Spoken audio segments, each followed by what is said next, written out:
அன்பும் அறமும் கொண்ட தமிழ் நெஞ்சங்களுக்கு என் நெஞ்சம் நிறைந்த அன்புகளோடு இன்னைக்கு நம்ம பார்க்க போற விஷயம் எப்படி நம்ம எளிமையா பக்குவசாலியா வாழலாம் அப்படின்றது தான் பார்க்க போறோம்.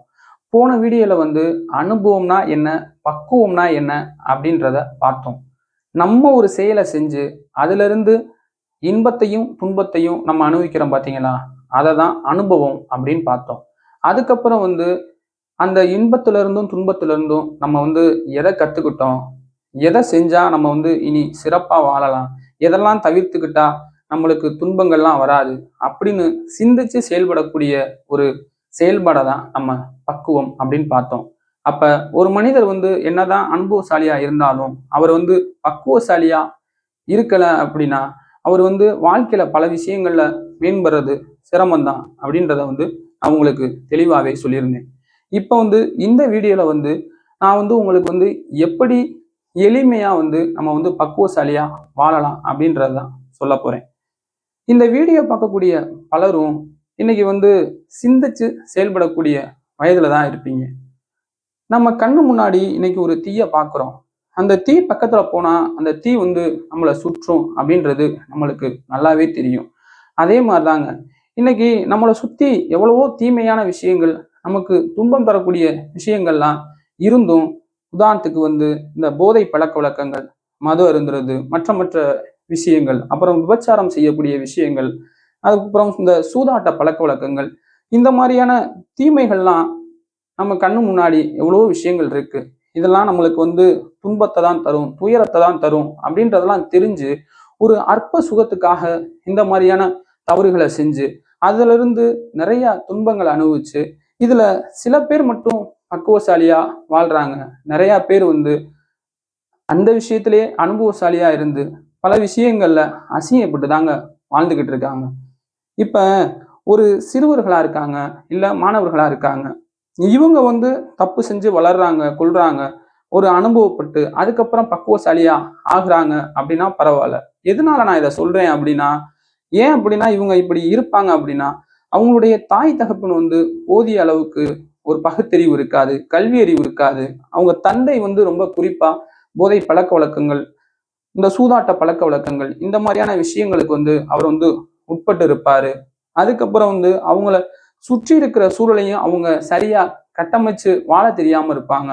இதனாலலாம் இந்த மாதிரி சிறுவர்கள், இளைஞர்கள், மாணவர்கள் இவங்கெல்லாம் இந்த மாதிரியான தவறுகளை செஞ்சு வளர்ந்து வருவாங்க. அப்ப இவங்க இந்த மாதிரியான சூழல்ல வளர்ந்து வரப்ப அனுபவப்பட்டு அதுக்கப்புறம் நிறைய துன்பப்பட்டு அதுக்கப்புறம் பக்குவசாலியா ஆனா பரவாயில்ல. ஆனா இன்னைக்கு சிந்திச்சு செயல்படக்கூடிய வயதில் இருக்கக்கூடிய நபர்களே இந்த மாதிரியான தீமைகளை செஞ்சு அதுக்கப்புறம் அனுபவப்பட்டு பக்குவசாலியா நம்ம வாழலாம், இல்ல வெறும் இதெல்லாம் நம்ம செய்யறதெல்லாம் சரி அப்படின்னு நினைச்சு வாழ்றது எந்த விதத்துலங்க சரி?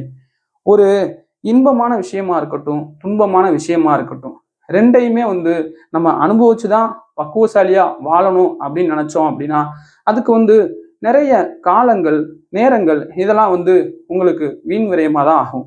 அதாவது துன்பமான விஷயங்களுக்கு நிறைய இழப்புகளை சந்திப்போம். ஒரு நல்ல விஷயங்களை என்னடா இவன் இப்படி சொல்றான் அப்படின்னு நீங்க இன்பமான விஷயத்துக்கு கூட என்னடா இவன் இப்படி சொல்றான் அப்படின்னு நீங்க பார்க்கலாம். அதாவது இந்த கத்துக்கிற விஷயங்கள், இந்த மாதிரி விஷயங்கள்லாம் நம்ம ரொம்ப இது பண்ணி கத்துக்கிறப்ப அதை நல்லது கெட்டது தெரிஞ்சவங்க நம்மளுக்கு சொல்லி கொடுக்குறப்ப அதை நம்ம ஈஸியா நேர காலங்கள் குறைவா அதை தெரிஞ்சுக்கிடுவோம்.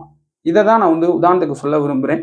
மற்றபடி இன்பமான விஷயங்கள்ல எல்லாமே பொருந்தாதுங்க. இப்படிதாங்க. அப்போ ரொம்ப குறிப்பா நம்மளுக்கு என்ன வீண் விரயமாகும்னா காலமும் நேரமும் வீண் விரயமாகும். இது இன்பமான விஷயங்களையும் கூட. அப்ப எப்படிதான் நீங்க எளிமையா பக்குவசாலியா வாழலாம் அப்படின்னு கேட்டீங்க அப்படின்னா, நான் மேல சொன்ன மாதிரி தான். நம்மளை சுத்தி இன்னைக்கு எவ்வளவு நல்லவங்க இருப்பாங்க, பெரியவங்க இருப்பாங்க, வயசுல மூத்தவங்க இருப்பாங்க, நிறைய ஆசிரியர்கள் இருப்பாங்க. இவங்கெல்லாம் நம்மளுக்கு நல்ல விஷயங்களை ஒரு வியாபாரம் சார்ந்து, வாழ்க்கை சார்ந்து எவ்வளோ விஷயங்களை சொல்றப்ப அதெல்லாம் நம்ம கேட்டு சிந்திச்சு செயல்பட்டோம் அப்படின்னா நம்ம ஒரு நல்ல பக்குவசாலியா வாழலாம். இன்னும் நிறைய பேர் நினைப்பாங்க, என்னை சுத்தி யாருமே நல்லவங்க கிடையாது, எனக்கு யாருமே நல்லது சொல்றதுக்கு ஆள் இல்லை அப்படின்னு நினைப்பாங்க. சரிங்க, நீங்க சொல்ற மாதிரியே இருக்கட்டும். அப்படியே இருந்தா கூட உங்களை சுத்தி நிறைய நல்லவங்க, பெரியவங்க, அறிஞர்கள், மேதைகள் இவங்க எழுதின நல்ல நல்ல புத்தகங்கள்லாம் இன்னைக்கும் இந்த உலகத்துல இருக்கதாங்க செய்யுது. அந்த மாதிரியான புத்தகங்கள்லாம் நீங்க படிச்சு நீங்க வாழ்றப்ப எப்படி உங்களுக்கு எளிமையா சிந்திச்சு செயல்படலாம் அப்படின்ற விஷயங்கள்லாம் உங்களுக்கு நல்லாவே தெரியுங்க. நீங்க ஒரு சின்ன வயதிலேயே இந்த மாதிரி நிறைய புத்தகங்கள் படிக்கிறப்ப நீங்க ஒரு